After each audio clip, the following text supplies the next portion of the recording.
ಎಲ್ಲರಿಗೂ ಗೊತ್ತಿರುವಂತೆ ಈ ಪರ್ವಸಭೆಯಲ್ಲಿ ನಮ್ಮ ಅಚ್ಚುಮೆಚ್ಚಿನ ಗುರುಗಳಾಗಿರುವಂತಹ ನಮ್ಮ ವಿದ್ಯಾಪೀಠದಲ್ಲಿ 13 ವರ್ಷ ಅಧ್ಯಯನವನ್ನು ಮಾಡಿ ಇಲ್ಲಿ ಆಚಾರ್ಯರಾಗಿರುವಂತಹ ವಿಶ್ವಾಸಾಚಾರ್ಯರ ಧರ್ಮಪತ್ನಿಯಾಗಿರುವಂತಹ ಶ್ರೀಮತಿ ಡಾಕ್ಟರ್ ವೈಷ್ಣವಿ ವಿಶ್ವಾಸ್ ಅವರಿಗೆ ನಮ್ಮ ವಿದ್ಯಾಪೀಠದ ಕಡೆಯಿಂದ ಹಾಗೂ ವಿದ್ಯಾರ್ಥಿ ಸಂಘದಿಂದ ಹೃತ್ಪೂರ್ವಕವಾದಂತಹ ಸ್ವಾಗತವನ್ನು ಕೋರುತ್ತೇನೆ.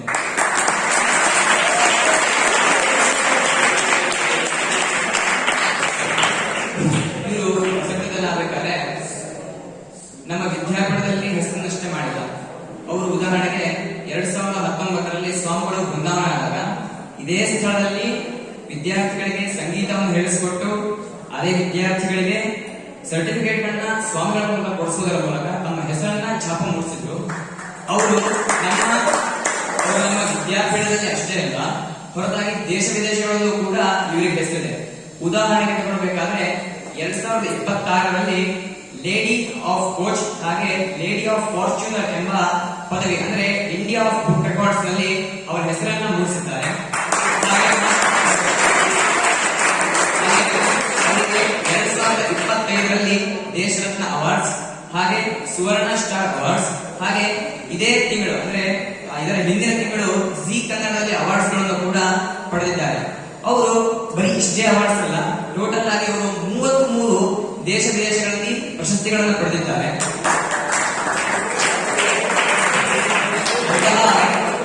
ಅಂತಹ ಮಹಾನುಭಾವಿಗಳು ನಮಗೆ ಅಂದ್ರೆ ನಮ್ಮ ವಿದ್ಯಾಪೀಠಕ್ಕೆ ವಿದ್ಯಾರ್ಥಿ ಸಂಘಕ್ಕೋಸ್ಕರ ತಮ್ಮ ಅಮೂಲ್ಯವಾದ ಸಮಯವನ್ನ ವಿದ್ಯಾರ್ಥಿ ಸಂಘ ಕೇಳಿದ ಕೂಡಲೇ ಒಪ್ಕೊಂಡ್ಬಿಟ್ಟು ಇವತ್ತು ನಮಗೋಸ್ಕರ ಅವರು A to Z ಅಂದ್ರೆ ಆಲ್ಫಾಬೆಟಿಕ್ ಆಸ್ಟ್ರಾಲಜಿಯನ್ನ ನಮಗೆ ತಿಳಿಸ್ಕೊಡ್ಲಿಕ್ಕೆ ಬಂದಿದ್ದಾರೆ. ಅಂತವರಿಗೆ ನಮ್ಮ ವಿದ್ಯಾರ್ಥಿ ಸಂಘದಿಂದ ಹಾಗೆ ವೈಯಕ್ತಿಕವಾಗಿ ಸ್ವಾಗತವನ್ನು ಕೋರುತ್ತಾ ನನ್ನ ಈ ಸ್ವಾಗತ ಭಾಷಣ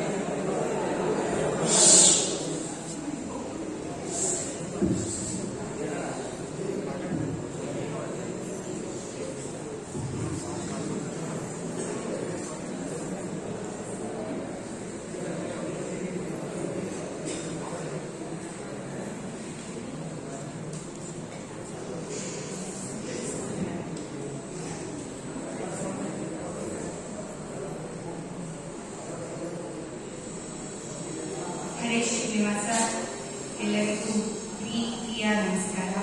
ಖುಷಿ ಆಗ್ತಾ ಇದೆ ನನ್ನ ಒಂದು ಜ್ಞಾನವನ್ನ ನಿಮ್ಮ ಜೊತೆ ಹಂಚ್ಕೊಳ್ಳೋದಕ್ಕೆ ಅವಕಾಶ ಮಾಡಿಕೊಟ್ಟಿರುವಂತ ಈ ಒಂದು ಪೂರ್ಣಪ್ರಜ್ಞ ವಿದ್ಯಾಪೀಠದಲ್ಲಿ ಇರುವಂತಹ ಎಲ್ಲ ಗುರುಗಳಿಗೂ ಮೇಲಾಗಿ ನಮ್ಮ ಪತಿಯಾದ ವಿಶ್ವಾಸಾಚಾರ್ಯರಿಗೆ ಧನ್ಯವಾದ. ಹಾಗೂ ನೀವೆಲ್ಲರೂ ಇಲ್ಲಿ ಬಂದು ನೆರೆದಿದ್ದೀರಾ, ನಿಮಗೂ ಕೂಡ ಪ್ರೀತಿಯ ಸ್ವಾಗತ ನನ್ನ ಕಡೆಯಿಂದ.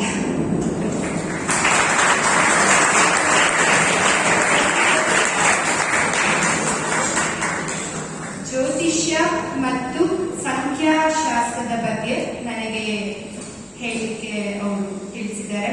ಸೊ ಮೊದಲನೇದಾಗಿ ಜ್ಯೋತಿಷ್ಯ ಅಂತಂದ್ರೆ ಕೆಲವೊಂದು ನೋಟ್ ತರ ಬರ್ಕೊಂಡ್ರು ಬಹಳ ಒಳ್ಳೇದು. ಪುಸ್ತಕ ತಂದಿದ್ದೀರಾ ಅಲ್ವಾ? ಇಲ್ವಾ? ಓಕೆ. ಪುಸ್ತಕ ಪೆನ್ ಇಟ್ಕೊಂಡ್ಬಿಡಿ. ಕೆಲವೊಂದು ಇಂಪಾರ್ಟೆಂಟ್ ಇರುತ್ತೆ, ಬರ್ಕೊಳ್ತಾ ಇರ್ಬೇಕು. ಶ್ರವಣ ಮನನ ನಿಧಿಧ್ಯಾಸನ.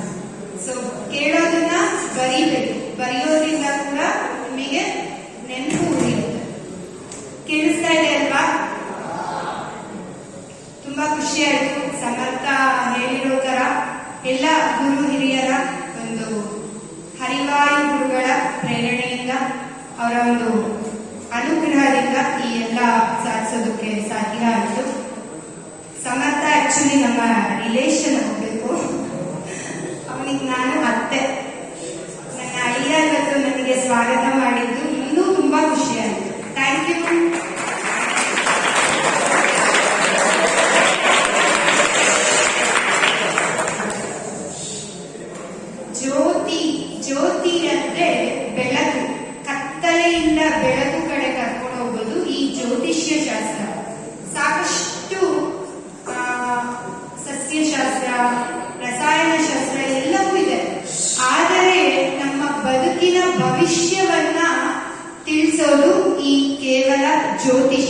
ರಹಸ್ಯ. ಜ್ಯೋತಿ ಅಂದರೆ ಬೆಳಕು. ಜ್ಯೋತಿಷ್ಯ ಅನ್ನೋದು ಕೇವಲ ರಾಶಿ ನಕ್ಷತ್ರ ಇದ್ರೆ ಆಗೋದಿಲ್ಲ. ಗ್ರಹಗಳು, ನಕ್ಷತ್ರಗಳು, ರಾಶಿಗಳು, ಕಾಲಗಣನೆ ಈ ಎಲ್ಲವೂ ಕೂಡ ಸೇರಿರುತ್ತೆ. ಮುಹೂರ್ತ, ಯೋಗ, ನೀವು ಹುಟ್ಟಿರುವಂತ ಒಂದು ಜನನದ ಸಮಯ ಹಾಗೂ ಸ್ಥಳ ಇದು ಬಹಳ ಮುಖ್ಯ. ಜನನದ ಸಮಯ ಗೊತ್ತಿಲ್ಲ ಅಂದ್ರೆ ಅಥವಾ ಒಂದು ಚೂರು ವೇರಿಯೇಷನ್ ಆದ್ರೂ ಕೂಡ ನಿಮ್ಮ ಜಾತಕ ಸಿಗಲ್ಲ, ಬೇರೊಬ್ರದ್ದು ಸಿಕ್ಬಿಡುತ್ತೆ. ಒಂದು ಮಿನಿಟ್ ಕೂಡ ಬಹಳನೇ ಮುಖ್ಯ. ಸೊ ಈ ಜ್ಯೋತಿಷ್ಯ ಹಾಗಿದ್ರೆ ಜ್ಯೋತಿಷ್ಯದಲ್ಲಿ ಕ್ಲಾಸ್ ಟಾಪರ್ ಅಂತ ಹಾಕಿದ್ದಾರೆ ಅಥವಾ ನಾನು ತುಂಬಾ ಚೆನ್ನಾಗಿ ಒಳ್ಳೆ ಮಾರ್ಕ್ಸ್ ತೆಗಿತೀನಿ ಅಂದ್ಬಿಟ್ಟು ಎಫರ್ಟ್ಸ್ ಹಾಕಲಿಲ್ಲ ಅಂದ್ರೆ 90% ತೆಗಿಲಿಕ್ಕೆ ಸಾಧ್ಯ ಇದೆಯಾ? ಇಲ್ಲ. ಕರ್ಮಣ್ಯೇವಾಧಿಕಾರಸ್ಥೆ ಮಾ ಫಲೇಷು ಕದಾಚನ. ಕರ್ಮ ಮಾಡಿದ್ರೆ ಮಾತ್ರ ನಿಮಗೆ ಫಲ ಸಿಗುತ್ತೆ. ಕರ್ಮ ಮಾಡಲಿಲ್ಲ, ಜ್ಯೋತಿಷ್ಯದಲ್ಲಿದ್ದೆಪ್ಪ ನಾನು ಹೆಂಗೋ ಆರಾಮಿದ್ದೀನಿ, ಈ ಸರಿ ಆರಾಮಾಗಿ ನನಗೆ ಮಾರ್ಕ್ಸ್ ಬಂದ್ಬಿಡತ್ತೆ ಅಂತ ನೀವು ಅನ್ಕೊಂಡ್ರೆ ಅದು ತಪ್ಪಾಗುತ್ತೆ. ಎಫರ್ಟ್ಸ್ ಬೇಕು. ಹಾಗಿದ್ರೆ ಈ ಜಾತಕ ಅಂತ ಅಂದ್ರೆ ಏನು? ಜಾತಕ ಅಂತ ಅಂದ್ರೆ ನಿಮ್ಮ ಹುಟ್ಟಿರೋಂತ ದಿನಾಂಕ. ಬರ್ಕೊಳ್ಳಿ, ಜಾತಕ ಅಂತ ಅಂದ್ರೆ ನೀವು ಹುಟ್ಟಿರೋಂತ ದಿನಾಂಕ, ಸಮಯ ಮತ್ತು ಸ್ಥಳದ ಆಧಾರದ ಮೇಲೆ ಸಿಗುವಂತದೇ ನಮ್ಮ ಜಾತಕ. ನಮ್ಮ ಇಡೀ ಜೀವನದ ಹಿಸ್ಟ್ರಿ, ಮುಂದೆ ಏನಾಗ್ತೀವಿ, ಹೇಗಿರುತ್ತೆ ಎಲ್ಲವೂ ಕೂಡ ನಮ್ಮ ಭವಿಷ್ಯವನ್ನ ತಿಳಿಸೋದು ಈ ಜ್ಯೋತಿಷ್ಯ.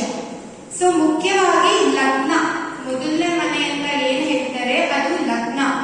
ಲಗ್ನ ಅಂದ್ರೆ ನಮ್ಮ ದೇಹ, ನಮ್ಮ ವ್ಯಕ್ತಿತ್ವ ಹೇಗಿರುತ್ತೆ, ನಾವು ಹೇಗಿರ್ತೀವಿ, ಸಣ್ಣ ಇರ್ತೀವ ದಪ್ಪ ಇರ್ತೀವ ಅನ್ನೋದು ಕೂಡ ಲಗ್ನ ಮೊದಲನೇ ಮನೆಯಲ್ಲೇ ಗೊತ್ತಾಗೋಗುತ್ತೆ. ಹಾಗೂ 12 ರಾಶಿಗಳು. ಯಾವ್ದಾದ್ರು 12 ರಾಶಿಗಳು ಯಾರಾದ್ರೂ ಎತ್ತಿಟ್ಕೊಂಡು ಹೇಳ್ಬೋದು, ಇಂಟರಾಕ್ಟ್ ಮಾಡ್ಬೋದು. ಕೈ ಎತ್ತಿ. 12 ರಾಶಿ ಯಾವ್ದು? ಯಾರಿಗೂ ಗೊತ್ತಿಲ್ವಾ? ಜೋರಾಗಿ.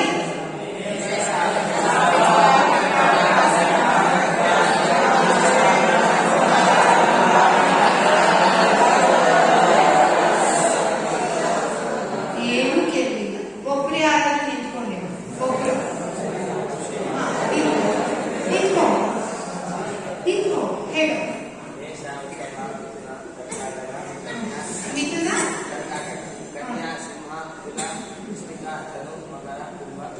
Very good. ಕ್ಲಾಸ್.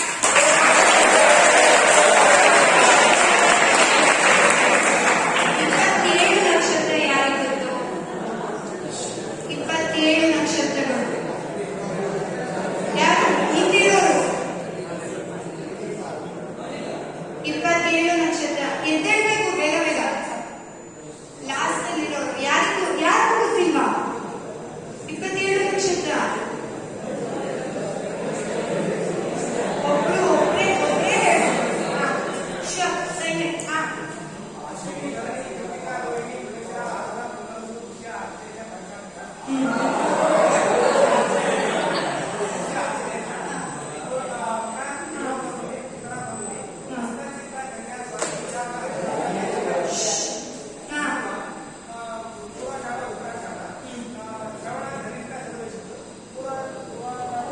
ಉತ್ತರಾಘಾತ ರೇಲ್.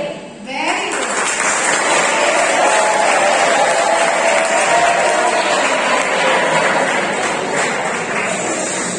ನವಗ್ರಹಗಳು ಎಲ್ಲರಿಗೂ ಗೊತ್ತಲ್ವಾ? ಸೂರ್ಯ,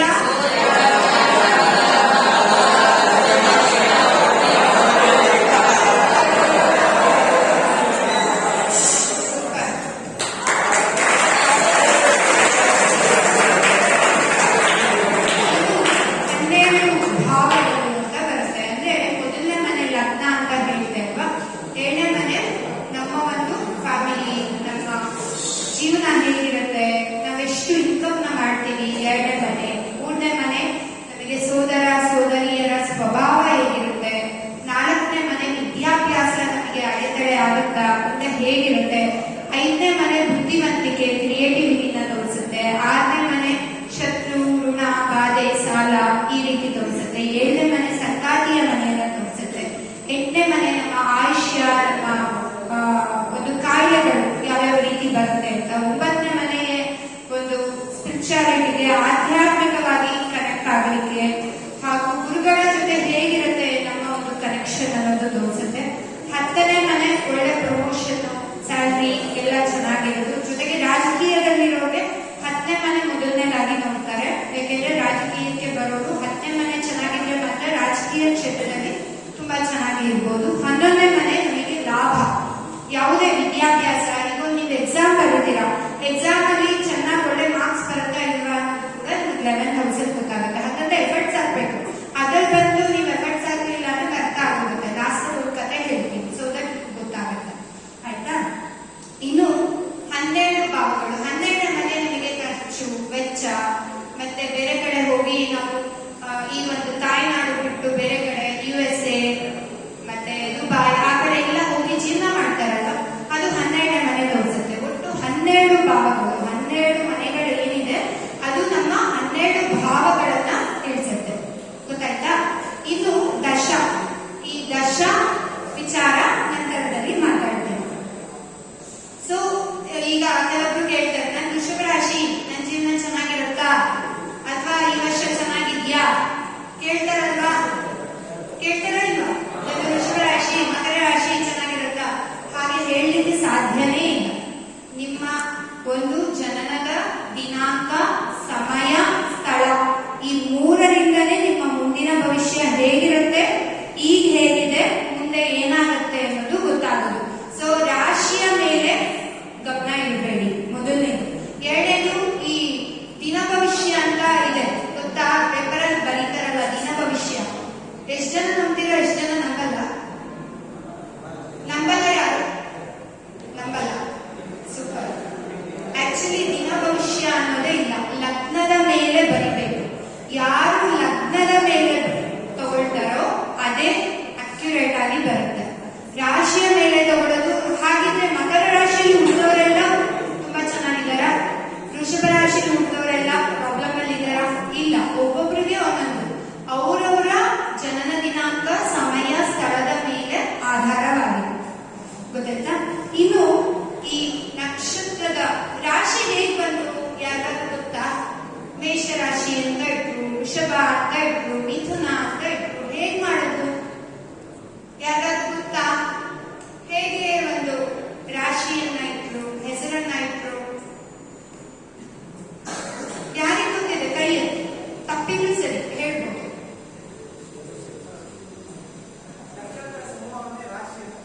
ನಕ್ಷತ್ರಗಳ ಓಕೆ, ಸೂಪರ್.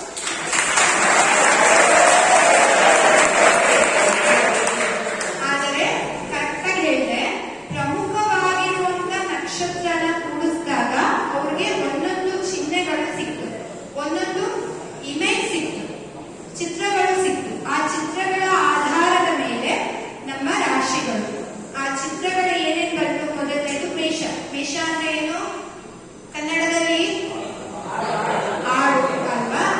ಸೊ ಆಡಿನ ಆಕಾರ ಬಂದಿದ್ದಕ್ಕೋಸ್ಕರ ಮೇಷ ಅಂತ ಇಟ್ರು ಅವರು ಸಂಸ್ಕೃತದಲ್ಲಿ. ಎರಡನೇದು ಬಂದು ವೃಷಭ. ವೃಷಭ ಅಂದ್ರೆ ಏನು? ಎತ್ತು. ಕರೆಕ್ಟ್. ಸೊ ಹಾಗೆ ಮೇಷ, ವೃಷಭ, ಮಿಥುನ, ಕರ್ಕಾಟಕ, ಸಿಂಹ, ಸಿಂಹ, ತುಲಾ ಅಲ್ವಾ? ಎಲ್ಲವನ್ನ ವೃಶ್ಚಿಕ, ಧನಸ್ಸು, ಇದೇ ರೀತಿ ಹೇಗೆ ಬಂತು ರಾಶಿಗಳು ಅಂದ್ರೆ ಪ್ರತಿ ಒಂದು ಎಲ್ಲ ನಕ್ಷತ್ರ ಅಲ್ಲ, ಕೆಲವೊಂದು ಪ್ರಮುಖ ಆಗಿರುವಂತ ನಕ್ಷತ್ರನ ಕೂಡಿಸಿದಾಗ ಅವ್ರಿಗೆ ಸಿಕ್ಕಿರುವಂತ ಚಿತ್ರವೇ ಇವತ್ತು ರಾಶಿಯಾಗಿ ಒಂದು ರಾಶಿ ಅಂತ ಕರಿತೀವಿ. ಬರ್ಕೊಳ್ಳೋರು ಬರ್ಕೊಳ್ಳಿ. ಪ್ರಮುಖವಾಗಿರುವಂತ ನಕ್ಷತ್ರಗಳನ್ನ ಕೂಡಿಸಿದ ಚಿತ್ರವನ್ನ ರಾಶಿ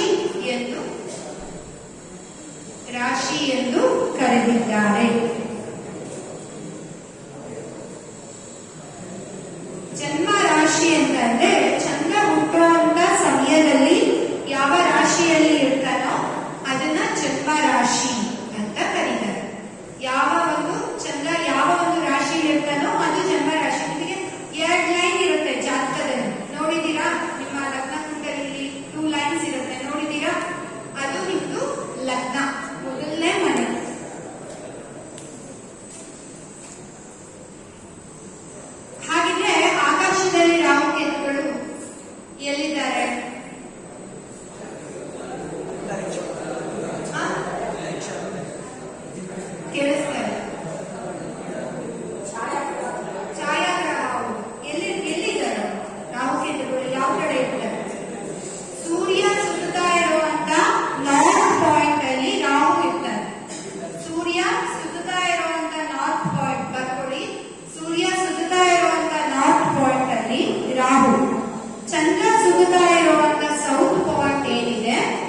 ದಕ್ಷಿಣದಲ್ಲಿ ಕೇತು ಅಂದ್ರೆ ನಾರ್ತ್ ನೋಡ್ ಮತ್ತೆ ಸೌತ್ ನೋಡ್ ಅಂತ ಕರಿತೀವಿ.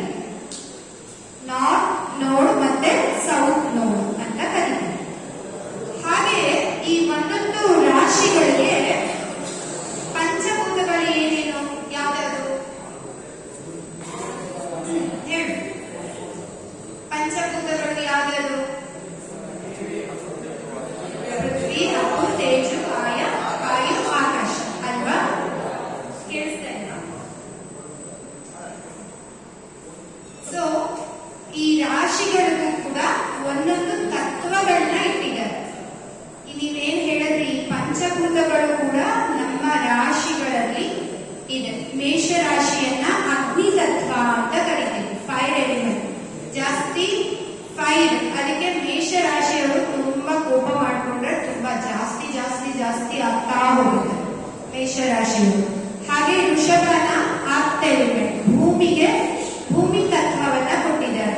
ಅವ್ರು ಯಾವುದೇ ನಿರ್ಧಾರ ತಗೊಂಡ್ರು ಕೂಡ ಒಂದು ಸ್ಥಿರವಾಗಿ ಇರುತ್ತೆ, ಮತ್ತೆ ಮತ್ತೆ ಚೇಂಜ್ ಆಗಲ್ಲ. ಹಾಗೆ ಮಿಥುನನ ಗಾಳಿ, ಅವರು ಈ ಕ್ಷಣ ತಗೊಂಡಿದ್ದ ನಿರ್ಧಾರನ ಮರುಕ್ಷಣ ಕೂಡ ಚೇಂಜ್ ಮಾಡಬಹುದು. ಎಲ್ಲ ಹಾಗೆ ಅಲ್ಲ, ಆದ್ರೆ ಕೆಲವೊಂದು ತತ್ವಗಳು ಕೂಡ ಆ ರಾಶಿಯಲ್ಲಿ ಸೇರ್ಕೊಂಡಿರುತ್ತೆ.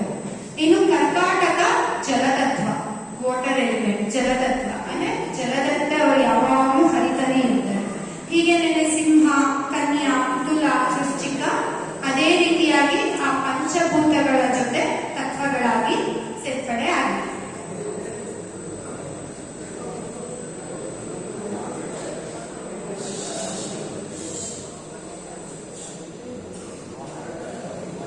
ಲಗ್ನ ಅಂತ ಅಂದ್ರೆ ಒಂದನೇ ಮನೆ, ಬರ್ಕೊಳ್ಳಿ. ಲಗ್ನ ಅಂತ ಅಂದ್ರೆ ಒಂದನೇ ಮನೆ, 2 ಲೈನ್ಸ್ ಇರುತ್ತಲ್ಲ ಅದೇ ಲಗ್ನ. ಅದು ನಿಮ್ಮ ದೇಹ, ನಿಮ್ಮ ಪರ್ಸನಾಲಿಟಿ, ನಿಮ್ಮ ವ್ಯಕ್ತಿತ್ವ ಹೇಗಿರುತ್ತೆ, ನಿಮ್ಮ ಮನಸ್ಸೇನು, ಎಲ್ಲವೂ ಕೂಡ ಮೊದಲನೇ ಮನೆ ತಿಳಿಸುತ್ತೆ.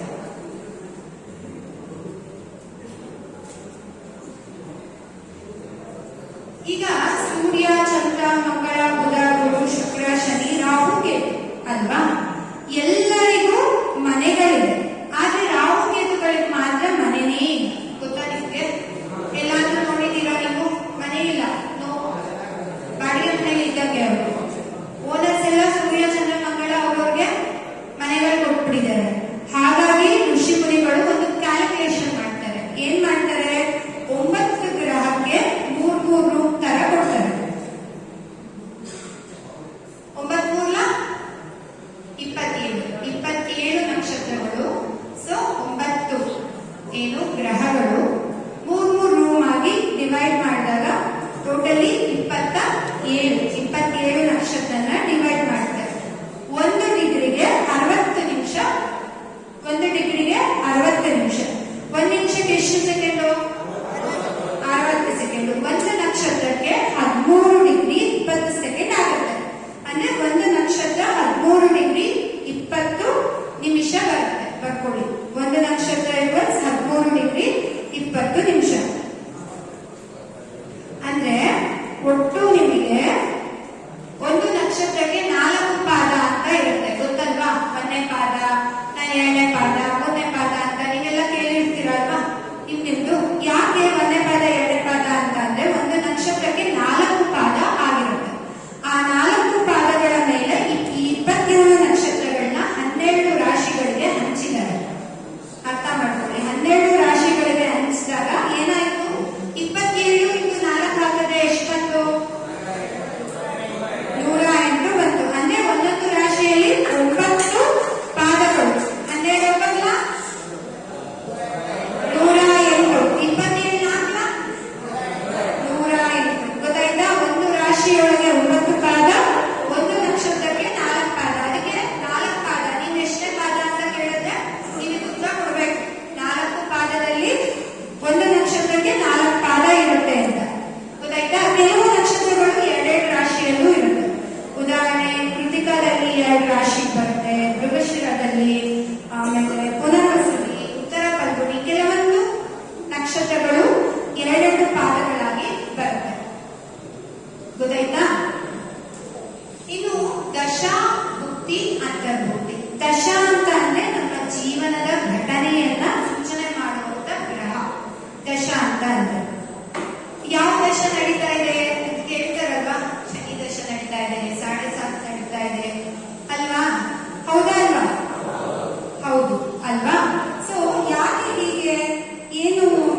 ಅರ್ಥ ಅಂತಂದ್ರೆ ಮೊದಲನೇದಾಗಿ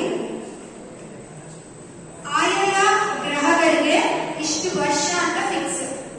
ಹೇಗೆ ಈಗ ರಾಜಕಾರಣದಲ್ಲಿ ಪೋಸ್ಟ್ಗೆ 5 ವರ್ಷ 2 ವರ್ಷ ಅವ್ರು ಪೋಸ್ಟ್ ಬಿಟ್ಟು ಬರಲ್ವೋ ಹಾಗೇನೆ ಒಂದೊಂದು ಗ್ರಹಕ್ಕೆ ಇಷ್ಟು ವರ್ಷ ಅಂತ ಇಟ್ಬಿಟ್ಟಿದ್ದಾರೆ. ಹಿಂದಿನ ಕಾಲದಲ್ಲಿ ಎಷ್ಟು ವರ್ಷ ಮನುಷ್ಯ ಬದುಕ್ತಾ ಇದ್ದಿದ್ದು? 120 ವರ್ಷ. ಆ 120 ವರ್ಷನ ಹೇಗೆ ಡಿವೈಡ್ ಮಾಡೋದು ಅಂತ ನೋಡೋಣ. ಬರ್ಕೊಳ್ಳಿ, ತುಂಬಾ ಇಂಪಾರ್ಟೆಂಟ್ ಇರುತ್ತೆ ನಿಮಗೆ, ನೋಟ್ಸ್ ಮಿಸ್ ಮಾಡ್ಕೊಳ್ಳೇಬೇಕು. ಸೊ ಮೊದಲನೇದಾಗಿ ಕೇತು ಬರುತ್ತೆ. ಕೇತು ದಶ 7 ವರ್ಷ ಬರುತ್ತೆ. 7 ವರ್ಷ ಕೇತು ದಶ. ಮಾತಾಡ್ಬಾರ್ದು, ಮಿಸ್ ಆಗತ್ತೆ ನಿಮ್ಗೆ.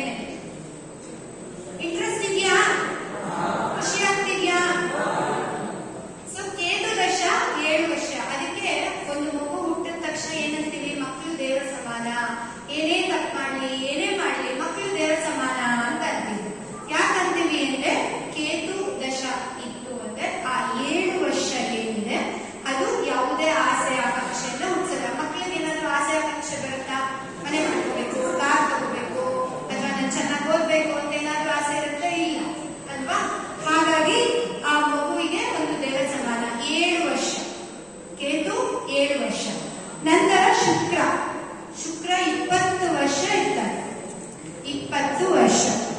ಯಾಕೆ ಅಂತ ಲಾಸ್ಟ್ ಅಲ್ಲಿ ಹೇಳ್ತೀನಿ, ಯಾಕೆ ಇದೇ ರೀತಿ ಡಿವೈಡ್ ಮಾಡಿದ್ದಾರೆ ಅಂತ. ಸೂರ್ಯ 6 ವರ್ಷ. 6 ವರ್ಷ. ಚಂದ್ರ 10 ವರ್ಷ. ಬರ್ಕೊಳ್ತಾ ಇದ್ದೀರಾ? ನಿಧಾನಕ್ಕೆ ಹೇಳ. ಕೇತು 7 ವರ್ಷ, ಶುಕ್ರ 20 ವರ್ಷ, ಸೂರ್ಯ 6 ವರ್ಷ, ಚಂದ್ರ 10 ವರ್ಷ, ಮಂಗಳ 7 ವರ್ಷ, ರಾಹು 18 ವರ್ಷ, ಗುರು 16 ವರ್ಷ. ರಾಹು 18 ವರ್ಷ, ಗುರು 16 ವರ್ಷ, ಶನಿ 19 ವರ್ಷ, ಬುಧ 17 ವರ್ಷ.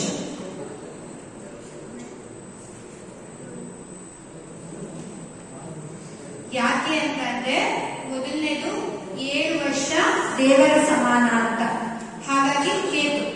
ಅದಾದ್ಮೇಲಿಂದ ಏನಾಯ್ತು? ಶುಕ್ರ ಏನಕ್ಕೆ ಬರ್ತಾನೆ?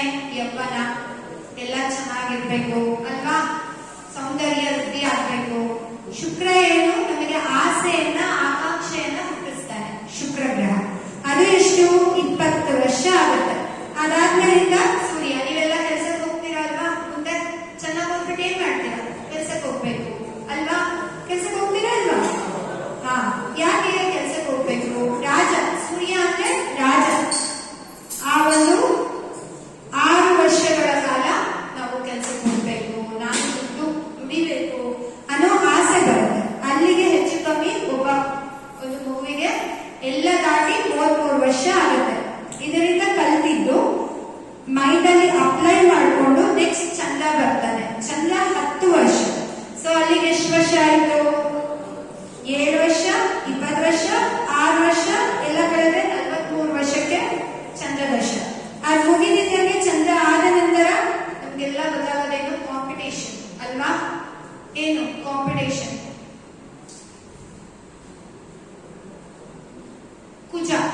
ಕುಜ ಅಂದ್ರೆ ಫೈಟಿಂಗ್, ಕಾಂಪಿಟೇಟರ್ ಬರೋದು, ನಮ್ಮ ಸುತ್ತ ನಾವು ಚೆನ್ನಾಗಿ ಆಗ್ಬೇಕು ಅಂತ ಅನ್ನೋದು, ಗರ್ವ ಅಹಂಭಾವ ಕೊಡೋದೆ ಕುಜ.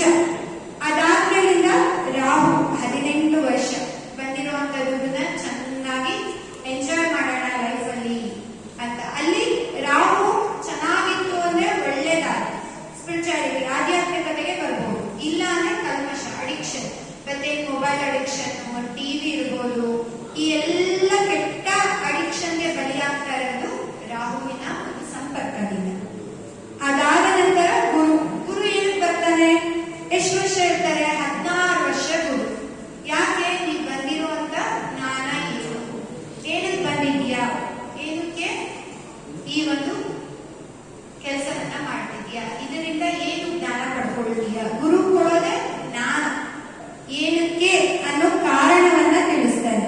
ಅದಾದ ನಂತರ ನೆಕ್ಸ್ಟ್ ಶನಿ. ಶನಿ ಏನು? ಶನಿ ಕೆಟ್ಟ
2 + 4 = 6.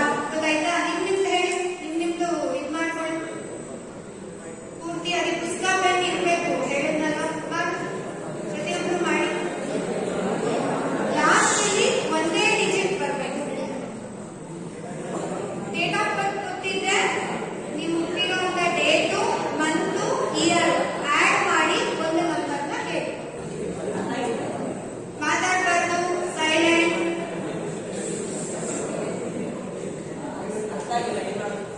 ಇನ್ನೊಮ್ಮೆ ಹೇಳಬೇಕಾ? ನೀನು ಹುಟ್ಟಿರುವಂತ ಡೇಟು ಮತ್ತೆ ತಿಂಗಳು ಮತ್ತೆ ವರ್ಷ 3 ಗೊತ್ತಿದ್ರೆ ಅದೆಷ್ಟನ್ನು ಕೂಡಿಸ್ಬಿಟ್ಟು ಒಂದು ಸಂಖ್ಯೆ ಬರೋ ತರ ಬರೀರಿ. ಗೊತ್ತಾಗ್ಲಿಲ್ಲವರು ಜಸ್ಟ್ ನಿಮ್ಮ ಡೇಟ್ ಮಾತ್ರ ತಗೊಳ್ಳಿ. 14ನೇ ತಾರೀಕು, 15ನೇ ತಾರೀಕು, ಗೊತ್ತಾಯ್ತಾ? ಅವೆರಡನ್ನು ಆಡ್ ಮಾಡಿ ಒಂದು ಸಂಖ್ಯೆ ಬರುತ್ತೆ. ಏನಮ್ಮ? 0 ಬೇಡ, 0 ತಗೊಳ್ಳೋದೇ ಬೇಡ. 3 ಏನು? ನೀನು ಹುಟ್ಟಿರೋ ಡೇಟ್ 3. ಮಾತಾಡ್ಬೇಡಿ, ಕೇಳಿಸ್ತಾ ಇದೆಯಾ? 2009 ಆಡ್ ಮಾಡಿದಾಗ 21 ಬಂತು. ಅದನ್ನ ಆಡ್ ಮಾಡಿದ್ಯಾ? ಮಾಡಿದ್ಯಾ? ಕರೆಕ್ಟಾಗಿ ಮಾಡಿದ್ಯಾ? 3 ಬಂತಾ? 25. ಅದೆರಡನ್ನು ಆಡ್ ಮಾಡಿ. 25ನ ಆಡ್ ಮಾಡಿ. 5 + 2 = 7. ಟೋಟಲ್ ಆಗಿ 7. ಲಾಸ್ಟ್ ಅಲ್ಲಿ 1 ಡಿಜಿಟ್ಗೆ ಉಳ್ಕೋಬೇಕು. ಗೊತ್ತಾಯ್ತಾ? ಪ್ರತಿಯೊಬ್ಬರಿಗೂ ಮಾಡಿ ಗೊತ್ತಾಗತ್ತೆ. ಮಾತಾಡಬಾರ್ದು, ಸೈಲೆಂಟ್. ಮಾಡ್ಕೊಂಡ್ರಾ? ಟೈಮ್ ಬೇಕಾ? ವರ್ಷನ ಆಡ್ ಡೇಟು ಮತ್ತು ಇಯರ್ 3ನ್ನ ಆಡ್ ಮಾಡಿ ಒಂದು ಸಿಂಗಲ್ ಡಿಜಿಟ್ ತಗೊಂಡು ಬರ್ಬೇಕು. 25ನ 1 ಡಿಜಿಟ್ ಮಾಡಿ. 5 + 2 = 7. ಅಷ್ಟೇ. ಸೊ ನಿಮ್ದೆಲ್ಲ ಕಣ್ಣು ಇಟ್ಕೊಳ್ಳಿ. ಈಗ ವೆರಿ ಇಂಟ್ರೆಸ್ಟಿಂಗ್, ಎಲ್ಲರೂ ಮಾಡ್ಕೊಳ್ಳಿ. ಡೇಟ್ ಇಂದ ಏನ್ ಸಿಕ್ತೋ ಅದು ನಿಮ್ಮ ವ್ಯಕ್ತಿತ್ವ. ಆ ಗ್ರಹಗಳು ರಿಪ್ರೆಸೆಂಟ್ ಮಾಡ್ತಾರೆ. ನಿಮ್ಮ ಓವರ್ ಡೇಟು, ಮಂತು, ಇಯರ್ ಕೇಳಿಸ್ಕೊಳ್ಳಿ. ಡೇಟು, ಮಂತು, ಇಯರ್ 3 ಕೂಡಿಸಿದಾಗ ಬರದೆ ನಿಮ್ಮ ಡೆಸ್ಟಿನಿ ಅಂತ ಹೇಳ್ತಾರೆ. ಅಂದ್ರೆ ನಿಮ್ಮನ್ನ ಕರ್ಕೊಂಡು ಹೋಗುವಂತ ದಾರಿ, ಆ ಮಾರ್ಗ ತೋರಿಸೋದು. ಗೊತ್ತಾಯ್ತಾ? ಸೊ ಡೇಟ್ ಗೊತ್ತಾಯ್ತು ಅಂತ ಅಂದ್ರೆ ಈಗ 14, ಫಾರ್ ಎಕ್ಸಾಂಪಲ್ 15 ಅಂದ್ರೆ 5 + 1 6. 6 ಅಂದ್ರೆ ಶುಕ್ರ. ಗೊತ್ತಾಯ್ತಾ? ಒಂದೇ ನಂಬರ್ ಏನು? 10 ಮತ್ತೆ 19.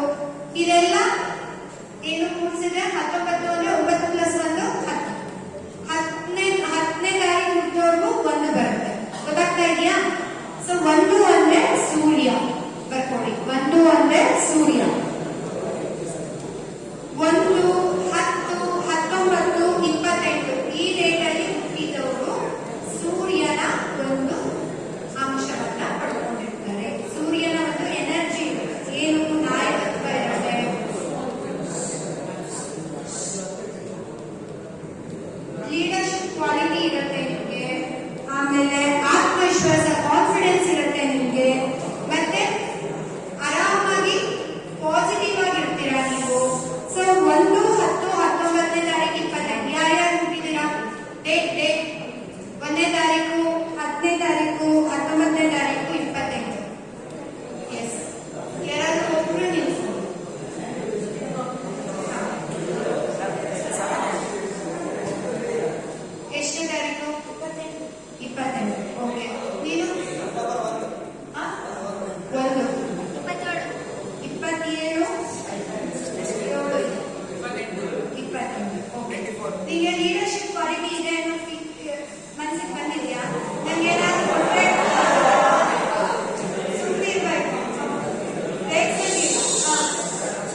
ಫೆಸಿಲಿಟಿ ಬರುತ್ತೆ.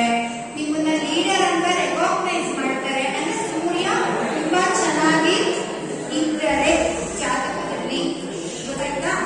ಇದು ಎರಡು ಅಂದ್ರೆ ಚಂದ್ರ. ನಮ್ಮ ಒಂದು ಜ್ಯೋತಿಷ್ಯ ಶಾಸ್ತ್ರದಲ್ಲಿ ತಂದೆ ತಾಯಿ ಅಂತ ಸೂರ್ಯ ಮತ್ತೆ ಚಂದ್ರರಿಗೆ ಕರೆದಿದ್ದೀವಿ. ಸೂರ್ಯ ಅಂದ್ರೆ ತಂದೆ. ಜ್ಯೋತಿಷ್ಯದಲ್ಲಿ ಸೂರ್ಯನಿಗೆ ತಂದೆ ಸ್ಥಾನ ಕೊಟ್ಟಿದ್ದೀವಿ, ಚಂದ್ರನಿಗೆ ತಾಯಿ ಸ್ಥಾನ ಕೊಟ್ಟಿದ್ದೀವಿ. 2ನೇ ತಾರೀಕು ಹುಟ್ಟಿದವರು 11ನೇ ತಾರೀಕು, 20ನೇ ತಾರೀಕು ಮತ್ತೆ 29. ಯಾರ್ಯಾರಿದ್ದೀರಾ?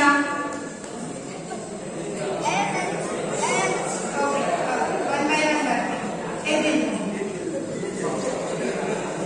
ನೀವು ತುಂಬಾ ಸೆನ್ಸಿಟಿವಾ?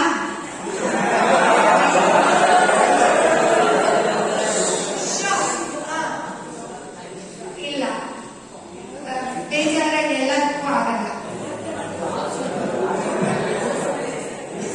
ಸೂಪರ್. ಯಾಕೆ ಹೇಳಿದೆ ಅಂದ್ರೆ ಚಂದನ ಒಂದು ಅಂಶ ಇರುತ್ತೆ. 2ನೇ ತಾರೀಕು, 11ನೇ ತಾರೀಕು, 20, 29 ಸಣ್ಣ ಸಣ್ಣದಕ್ಕೂ ಬೇಜಾರು ಮಾಡ್ಕೊಳ್ಳೋದು, ಅಥವಾ ಸಣ್ಣ ಸಣ್ಣದಕ್ಕೂ ಎಮೋಷನ್ ಆಗೋದು, ಭಾವನೆ ಜಾಸ್ತಿ ಇರುತ್ತೆ. ಅಟ್ಯಾಚ್ಮೆಂಟು ಜಾಸ್ತಿ. ಫ್ರೆಂಡ್ ಅಂದ್ರೆ ಪ್ರಾಣ ಬೇಕಾದ್ರೂ ಕೊಡಕ್ ಸಿದ್ಧ.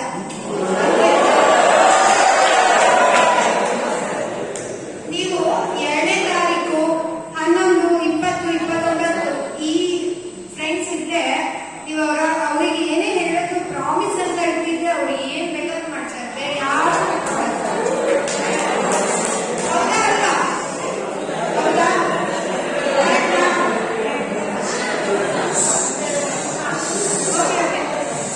ಫನ್ ಮಾಡ್ತಾ ಇದ್ದೀನಿ, ಸೀರಿಯಸ್ ಆಗಿ ತಗೋಬೇಡಿ. ಫನ್ ಮಾಡ್ತಾ ಇದ್ದೀನಿ ಅಷ್ಟೇ, ಓಕೆನಾ? ಖುಷಿ ಆಗ್ತಿದ್ಯಾ? ನೆಕ್ಸ್ಟ್ 3 ಗುರು. 3, 12ನೇ ತಾರೀಕು, 21, 30. ಯಾರ್ಯಾರಿದ್ದೀರಾ?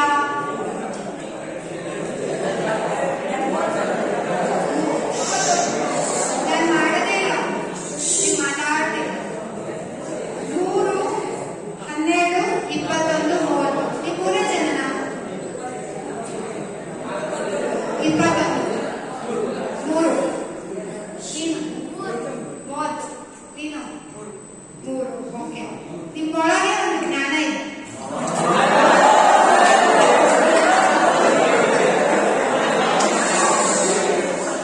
ಅಂದ್ರೆ ನೀವೆಲ್ಲ ಒಂದು ರೀತಿ ಜನ್ಮದಲ್ಲೇ ಒಳ್ಳೆ ಜ್ಞಾನಗಳನ್ನ ಪಡ್ಕೊಂಡು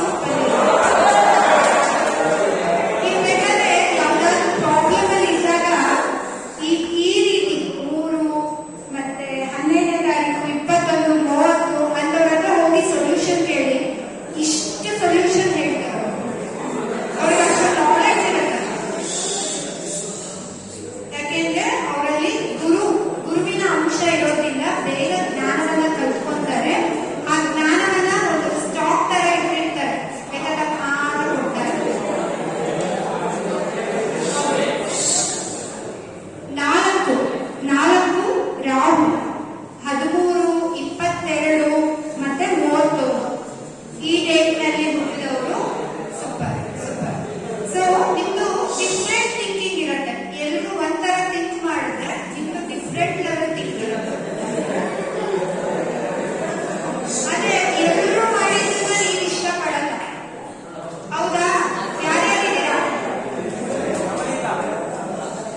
ತುಂಬಾ ಚೆನ್ನಾಗಿರುತ್ತೆ, ಕಮ್ಯುನಿಕೇಶನ್ ಪವರ್ ಚೆನ್ನಾಗಿರುತ್ತೆ.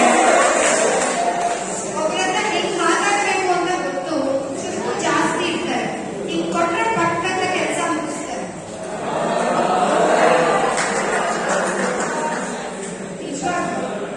ನಮ್ಮ ಮನೆಯವ್ರು ಗೊತ್ತಲ್ವಾ ನಿಮ್ಗೆ, ವಿಶ್ವಾಸಾಚಾರ್ಯರು ಹೆಂಗೆ ಚುರುಕು ಹೆಂಗಿದ್ದಾರೆ ಅವರು.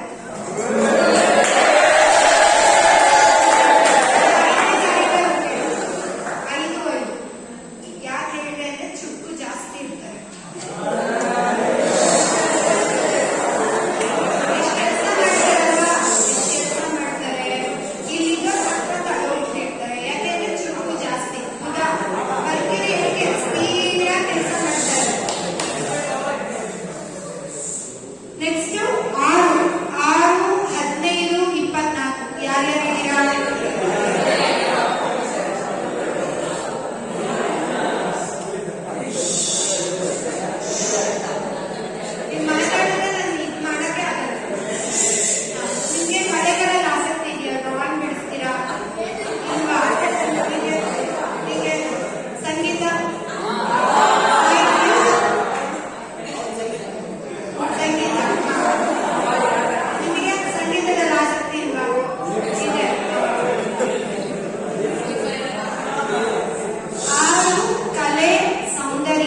ಅಂತ ಹೇಳ್ತಾ ಇದಾರ. ನಿಮ್ಮ ಪ್ರತಿಭೆ ಏನಿದೆ ಅದನ್ನ ಬೆಳೆಸ್ಕೊಳ್ಳಿ.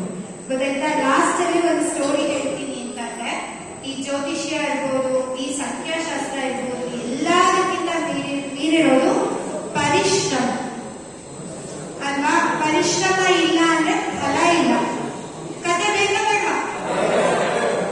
ಇಬ್ರು ಹುಡುಗರು ಇರ್ತಾರೆ, ಇಬ್ರು ವಿದ್ಯಾರ್ಥಿಗಳು ಇರ್ತಾರೆ, ಅರ್ಜುನ್ ಮತ್ತೆ ವಿಕಾಸ್ ಅಂತ. ಅರ್ಜುನ್ ಅನ್ನೋನು ತುಂಬಾ ಚೆನ್ನಾಗಿ ಓದ್ತಾ ಇರ್ತಾನೆ, ವಿಕಾಸ್ ಅನ್ನೋನು ಫೇಲ್ ಆಗ್ತಾನೆ ಇರ್ತಾರೆ. ಅವರಿಬ್ರು ಒಂದ್ಸರಿ ಒಬ್ರು ಜ್ಯೋತಿಷಿಗಳನ್ನ ಮೀಟ್ ಮಾಡಿದಾಗ ನನ್ಗೆ ಈ ಸರಿ ಎಕ್ಸಾಮ್ ಬರ್ತಾ ಇದೆ, ಹೆಂಗ್ ಬರೀತೀನಿ ನಾನು, ಚೆನ್ನಾಗ್ ಮಾಡ್ತೀನ ಅಂತ ಹೇಳ್ತಾರೆ. ಯಾರು? ಅರ್ಜುನ್ ಹೇಳ್ತಾರೆ ಜ್ಯೋತಿಷ್ಯದವರು ಜಾತಕ ನೋಡ್ಬಿಟ್ಟು, ನೀನೇ ಕ್ಲಾಸಿಗೆ ಟಾಪರ್ ಬರ್ತೀಯ, ಹೌದು ಸಕ್ಕತ್ತಾಗಿ ಮಾಡ್ತೀಯಾ ಅಂತ ಹೇಳಿ ಕಳಿಸ್ತಾರೆ. ವಿಕಾಸ್ ಬರ್ತಾನೆ, ಕೇಳ್ತಾನೆ, ಅಯ್ಯೋ ನೀನ್ ಬಿಡು, ಹೋದ ವರ್ಷನೂ ಫೇಲು, ಈ ವರ್ಷನೂ ಫೇಲ್ ಆಗ್ತೀಯ ನೀನು, ನಿಂದೇನ್ ಆಗೋದಿಲ್ಲ ಅಂತ. ಸರಿ ಮನೆಗ್ ಬರ್ತಾರೆ, ಅಲ್ಲಿ ಕತೆ ಟ್ವಿಸ್ಟ್ ಬದಲಾಗುತ್ತೆ. ಏನಾಗುತ್ತೆ? ಅರ್ಜುನ ನಾನು ಅಯ್ಯೋ ಜ್ಯೋತಿಷಿಗಳು ಹೇಳಿದಾರಲ್ಲ, ಆರಾಮಾಗಿ ನಾನು ಕ್ಲಾಸ್ ಟಾಪರ್ ಬರ್ತೀನಿ, ಓದಿಲ್ಲ ಅಂದ್ರೂ ಕ್ಲಾಸ್ ಟಾಪರ್ ಬರ್ತೀನಿ ಬಿಡು ಅಂತ ಹೇಳ್ಬಿಟ್ಟು ಅವ್ನು ಓದೋದ್ರಲ್ಲಿ ಆಸಕ್ತಿನೇ ತೋರ್ಸಲ್ಲ. ಅವನ ಫ್ರೆಂಡ್ಸ್ ಜೊತೆ ಸುತ್ತಾಡೋದು, ಮೋಜು ಮಸ್ತಿ ಮಾಡೋದು, ಇದನ್ನೇ ಮಾಡ್ಕೊಂಡು ಕಾಲ ಕಳೀತಾರೆ. ಇವನು ಇರ್ತಾನಲ್ಲ ವಿಕಾಸ್, ಜ್ಯೋತಿಷಿಗಳು ಹೇಳಿರೋ ಮಾತನ್ನ ಸುಳ್ಳು ಮಾಡ್ತೀನಿ ನಾನು ಚೆನ್ನಾಗಿ ಓದ್ತೀನಿ ಅಂದ್ಬಿಟ್ಟು ಅವತ್ತಿನಿಂದ ಚೆನ್ನಾಗಿ ಓದೋದು, ಮತ್ತೆ ಟೀಚರ್ಸ್ ನ ಕೇಳೋದು, ಗೊತ್ತಿಲ್ದಿರೋದನ್ನ ಡೌಟ್ ನ ಹಗಲು ರಾತ್ರಿ ಶ್ರಮ ವಹಿಸಿ ಎಲ್ಲ ಮಾಡ್ತಾರೆ. ಇಬ್ರು ಎಕ್ಸಾಮ್ ದಿನ ಬರುತ್ತೆ, ಎಕ್ಸಾಮ್ ಬರೀತಾರೆ. ಕರೆಕ್ಟ್ ಆಗಿ ಕೇಳಿಸ್ಕೊಳ್ಳಿ, ಎಕ್ಸಾಮ್ ಬರೀತಾರೆ. ಬರೆದ ಮೇಲಿಂದ ನೆಕ್ಸ್ಟ್ ಒಂದ್ ವಾರ ಬಿಟ್ಕೊಂಡು ನೋಟಿಸ್ ಬೋರ್ಡ್ ಅಲ್ಲಿ ನೋಡಿದ್ರೆ ಏನಿರುತ್ತೆ? ವಿಕಾಸ್ ಕ್ಲಾಸ್ ಟಾಪರ್ ಬಂದ್ಬಿಟ್ಟಿರುತ್ತೆ, ಅರ್ಜುನ್ ಫೇಲ್ ಆಗೋಗಿರ್ತಾನೆ. ಯಾಕೆ? ಅರ್ಜುನ್ಗೆ ಸಿಟ್ಟು ಬಂದ್ಬಿಡುತ್ತೆ ಜ್ಯೋತಿಷಿಗಳ ಮೇಲೆ. ವಿಕಾಸ್ನ ಹೇಳ್ಕೊಂಡು ಹೋಗ್ಬಿಟ್ಟು ಕೇಳ್ತಾನೆ, ಏನ್ ಜ್ಯೋತಿಷಿಗಳೇ ನೀವೇನ್ ಹೇಳಿದ್ರಿ, ನೀವು ಕ್ಲಾಸ್ ಟಾಪರ್ ಬರ್ತೀನಿ ಅಂತ ಹೇಳಿದ್ರಿ, ಅವ್ನು ಫೇಲ್ ಆಗ್ತಾನೆ ಅಂತ ಅಂದ್ರಿ, ಈಗ ನೋಡಿದ್ರೆ ನಾನು ಫೇಲ್ ಆದೆ, ಅವನು ಕ್ಲಾಸ್ ಟಾಪರ್ ಬಂದಿದ್ದಾನೆ ಅಂತ. ಇದಕ್ಕೆ ಜ್ಯೋತಿಷಿಗಳು ಹೇಳ್ತಾರಂತೆ, ಇಲ್ಲಿಂದ ಹೋದ್ಮೇಲಿಂದ ನೀನ್ ಏನೇನಪ್ಪ ಮಾಡ್ದೆ ಅಂತ. ನಾನು ಏನು ಮಾಡ್ಲಿಲ್ಲ, ಓದ್ಲಿಲ್ಲ, ಬರೀಲಿಲ್ಲ. ನೀವ್ ಹೇಳಿದ್ರಲ್ಲ ಕ್ಲಾಸ್ ಟಾಪರ್ ಬರ್ತೀನಿ ಅಂತ, ನಾನು ಅದಕ್ಕೆ ಓದ್ಲಿಲ್ಲ, ಬರೀಲಿಲ್ಲ, ಏನ್ ಶ್ರಮ ಹಾಕ್ಲಿಲ್ಲ. ಇವನನ್ನ ಕೇಳ್ತಾರೆ ವಿಕಾಸ್ನ, ಏನ್ ಮಾಡ್ದೆ? ನಿಮ್ ಮಾತನ್ನ ಸುಳ್ಳು ಮಾಡಕ್ಕೆ ನಾನು ಹೋಗಿ ಚೆನ್ನಾಗಿ ಓದಿದೆ, ಏನೇನ್ ಗೊತ್ತಿರ್ಲಿಲ್ಲ, ಒಂದ್ಸರಿ ಅಲ್ಲ 3 ಸರಿ ಓದಿದೆ, ಮ್ಯಾಥ್ಸ್ ಮಾಡಿದೆ, ಗೊತ್ತಾಯ್ತು, ಟೀಚರ್ಸ್ ನ ಕೇಳಿದೆ, ಟ್ಯೂಷನ್ಗೆ ಸೇರ್ಕೊಂಡೆ, ಎಲ್ಲ ಮಾಡಿದೆ, ಅದಕ್ಕೆ ರಿಸಲ್ಟ್ ಬಂತು ಅಂತ. ಅದಕ್ಕೆ ಜ್ಯೋತಿಷಿಗಳು ಹೇಳ್ತಾರೆ, ಕರ್ಮಣ್ಯೇ ರಾಧಿಕಾರಸ್ತೆ ಮಾ ಫಲೇಶು ಕದಾಚನ. ಕರ್ಮ ಮಾಡಿದನೆ ಫಲ ಸಿಗುತ್ತೆ, ನೀನ್ ಕರ್ಮ ಮಾಡಿಲ್ಲ ನಿಮಗೆ ಫಲ ಇಲ್ಲ ಅಂತ. ಸೊ ಜ್ಯೋತಿಷ್ಯ, ಸಂಖ್ಯಾಶಾಸ್ತ್ರ ಇದೆಲ್ಲ ನಿಮಗೆ ಒಂದು ಗೈಡರ್ ಇದ್ದಂತೆ, ನಿಮ್ಮ ನ್ಯೂನತೆಗಳನ್ನ ಹೇಳುತ್ತೆ. ಕಾಲ ಕೆಟ್ಟದಿದೆ, ಅಥವಾ ಶನಿ ಬಂದಿದ್ದಾನೆ, ಅಥವಾ ವಿದ್ಯಾಭ್ಯಾಸದಲ್ಲಿ ಅಡೆತಡೆ ಇದೆ ಅಂದಾಗ, ಅಡೆತಡೆ ಇದೆ ಅಲ್ವಾ ಬಿಡು ಅನ್ಕೊಂಡು ನೀವು ನೆಗ್ಲೆಕ್ಟ್ ಮಾಡಿದ್ರು ಹೋಯ್ತು. ಅಯ್ಯೋ ಚೆನ್ನಾಗಿದೆ, ರಾಜಯೋಗ ಬಂದಿದೆ, ಎಲ್ಲ ಚೆನ್ನಾಗಿರುತ್ತೆ ಅನ್ಕೊಂಡು ನೀವು ಎಫರ್ಟ್ಸ್ ಹಾಕ್ಲಿಲ್ಲ ಅಂದ್ರೂ ಹೋಯ್ತು. ಗೊತ್ತಾಯ್ತಲ್ಲ ಈ ಕಥೆಯ ನೀತಿ ಏನು? ಪರಿಶ್ರಮ ಪಟ್ರೇನೆ ಫಲ. ಯಾವ ಜ್ಯೋತಿಷ್ಯ, ಯಾವ ಒಂದು ಸಂಖ್ಯಾಶಾಸ್ತ್ರ, ಅದೆಲ್ಲ ನಿಮಗೆ ಒಂದು ಗೈಡನ್ ತರ, ಬಟ್ ನಿಮ್ಮ ಶ್ರಮನೇ ಅಂತಿಮ ರಿಸಲ್ಟ್ ಕೊಡೋದು. ಗೊತ್ತಾಯ್ತಾ?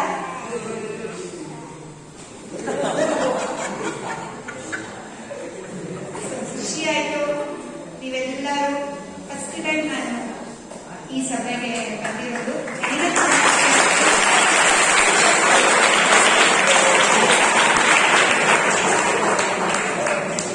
ಮತ್ತೊಮ್ಮೆ ಅವಕಾಶಗಳು ಸಿಕ್ಕಾಗ ಖಂಡಿತ ಬಂದು ನನ್ನಲ್ಲಿರುವಂತ ಏನು ಕಿಂಚಿತ್ತು ಜ್ಞಾನವನ್ನ ನಿಮ್ಮ ಜೊತೆ ಹಂಚಿಕೊಳ್ತೀನಿ. ಖುಷಿ ಆಯ್ತಾ?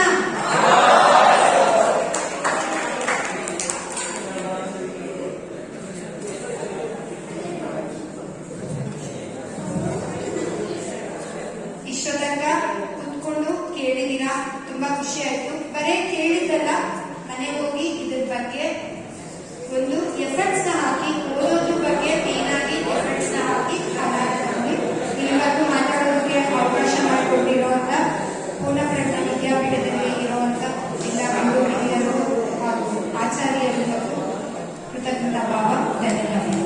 ಜೈ ಶ್ರೀನಿವಾಸ.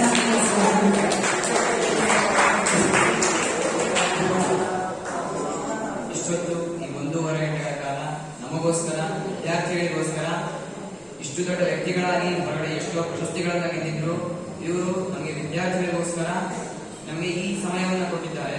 ಇವರು ಹೊರಗಡೆ ಎಷ್ಟೋ ಪಾಡ್ಕಾಸ್ಟ್ಗಳು, ಎಷ್ಟೋ ರೆಕಾರ್ಡ್ಗಳನ್ನು ಬಿಟ್ಟು ವಿದ್ಯಾರ್ಥಿಗಳ ಮೇಲೆ ಅಪಾರವಾದ ನಂಬಿಕೆ, ಅಪಾರವಾದ ಪ್ರೀತಿಯನ್ನು ಇಟ್ಕೊಂಡಿರುವಂತಹ ವೈಷ್ಣವ ವಿಶ್ವಾಸ ಅವರಿಗೆ ನಮ್ಮ ವಿದ್ಯಾಪೀಠದ ಖಜಾಂಚಿಗಳಾಗಿರುವಂತಹ